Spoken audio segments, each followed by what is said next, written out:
La BICIS, Banque internationale pour le commerce et l'industrie du Sénégal. La BICIS, la banque d'un monde qui change, vous offre le journal de l'économie.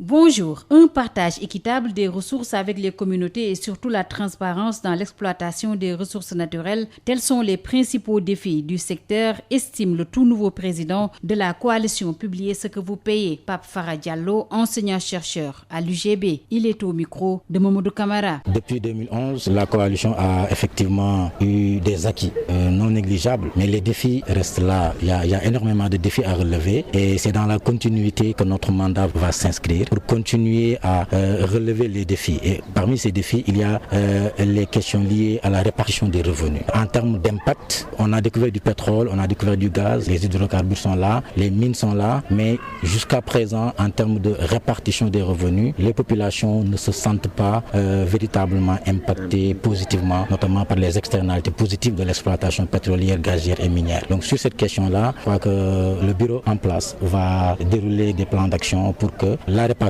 des revenus soit effective, notamment pour les questions liées au fonds de péréquation destinés aux collectivités locales. Voilà, il y a des décrets à prendre, certains décrets ont été pris, mais c'est l'effectivité qui pose problème. Je crois que c'est un grand chantier pour le nouveau bureau. L'autre défi à relever, c'est les questions environnementales et sociales. Je crois que le parent pauvre du secteur extractif sénégalais, en termes de gouvernance, c'est la prise en compte timide des questions environnementales et sociales. Et nous voulons que les exploitations pétrolières, gazières et minières respectent le droit de l'environnement pour que, une fois l'exploitation terminée, que cela ne puisse pas avoir des impacts dommageables à long terme pour notre environnement et pour les populations riveraines de ces zones d'exploitation-là. Le troisième axe, c'est la transparence. Le Sénégal a adhéré à l'ITIE sous la houlette de la coalition Publiez ce que vous payez, qui a joué un rôle important et qui est toujours membre du groupe multipartite, parce que comme le président l'a expliqué, le GMP est tripartite, il y a l'État, les entreprises et la société civile, et la coalition Publiez ce que vous payez joue un rôle extrêmement important au niveau du groupe multipartite. Donc les questions de transparence continuent de constituer des défis pour que les populations puissent